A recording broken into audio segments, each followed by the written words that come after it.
మృత్యు ఇంకక్కడి మృత్యువు కూడా నా యాజ్ఞకు శిరసావకింపవలసింది. లేదా లేదా మృత్యును సమర్పించదగను.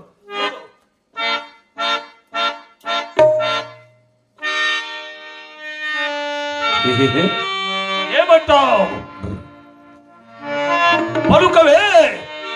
అది మోకరించి చేతులు జోడించి నా యాజ్ఞకు చిత్తమంటుండు.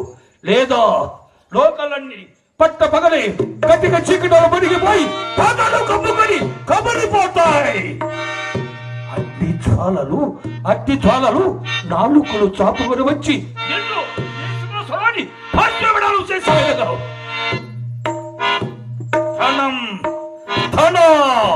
ప్రవాలతో హిమాలయ పర్వతముని ప్రబలైపోతుంది.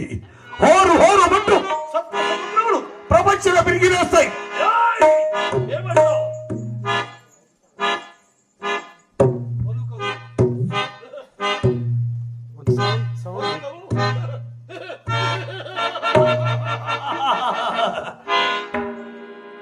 భయపడిపోయింది, శక్తి భయపడిపోయింది. పక్కిరు హట్టహాసాలకు భూగోళమే బద్దలిల్లింది. కాలకాదమ్మిన పోయిన భర్తలార గుండెలు విరిగిపోయేలా కాక్షిస్తూ పరుగులు తీస్తుంది. మెరప తీగలన్నీ తళుక్కొని భూకాలు వెలగిస్తూ ఉత్తర దక్షిణాలకు పరుగులు తీస్తున్నాయి.